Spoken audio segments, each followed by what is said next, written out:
at Spec Ops: The Line is the story of three soldiers. You play as Captain Martin Walker, leader of a Delta Recon squad who's sent into Dubai after the city's been ravaged by these cataclysmic sandstorms. You're looking for Colonel John Conrad, the commander of the damned 33rd, who went in to help evacuate the city. As they were evacuating, this massive sandstorm hit and everyone in the city was believed dead. 6 months later, a mysterious kind of broken radio signal is picked up coming out of Dubai, and so you're sent in to see if there are any survivors left. Conrad's still alive. I think he is.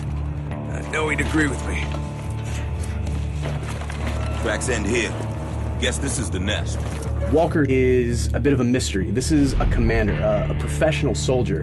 He has to keep this little bit of emotional distance from Lieutenant Adams and Sergeant Lugo, your squad mates, because he has to sometimes give them orders where they are going to possibly go to their death. Gotta be smart about this. Okay, Wolf's right there, and I got a clean shot. You'll be fine now. The civilians are dead. Does that mean nothing to you? Lieutenant Adams is Walker's second in command. He is also the demolition expert and the heavy gunner for your squad. Sergeant Lugo, on the other hand, is a rookie. This is his first mission as a Delta operator. The relationship between him and Walker and him and Adams is going to be very different and evolve differently throughout the game. Christ, these soldiers were massacred. Nah. Look how they're lined up.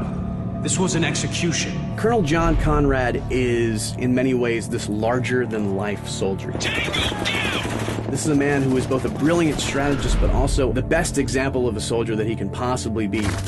Cover me! I'm reloading! The characters in Spec Ops are not static. These are not going to be the same people that you meet at the beginning of the game by the time you reach the end of the game. Begin.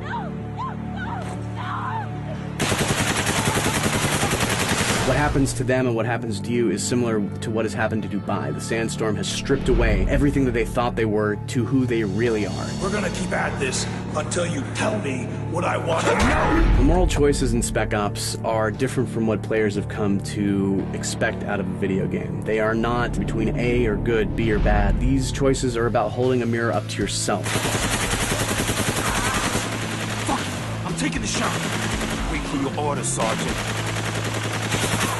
We chose to set Spec Ops in Dubai for two reasons. One, this is not meant to be a game about global conflicts. You are not fighting other nations, you are not fighting terrorists with a nuke. So we didn't want people to be thinking about any conflicts that are currently happening or maybe have happened in the recent past. RPG, second floor! Also, Dubai is a metaphor in a lot of ways for what the player and the characters are experiencing. This is a city where there should not have been a city, but men with money and power just came in and said, I'm going to build whatever I want. And then the sandstorms came, the desert retook it, and nature said, no, just because you want to do this does not mean it can happen, does not mean it should happen. The CIA doesn't start where it can't finish. Well, now's the time to prove it, because I'm not telling you shit. No! What the hell?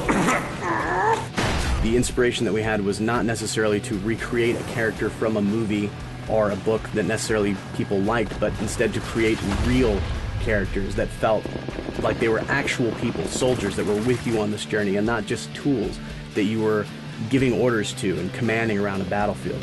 All insurgents wishing to surrender, please report to your nearest outpost for processing.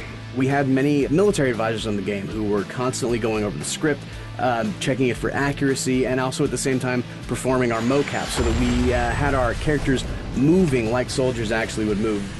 Spec Ops is a game about who we are as gamers, and that's where the title of the game comes in. Spec Ops: The Line. That line between expectation and reality. Who these soldiers think they are and who they actually are. Who we as gamers think we are when we choose a game, and ultimately who we actually are as we play that game.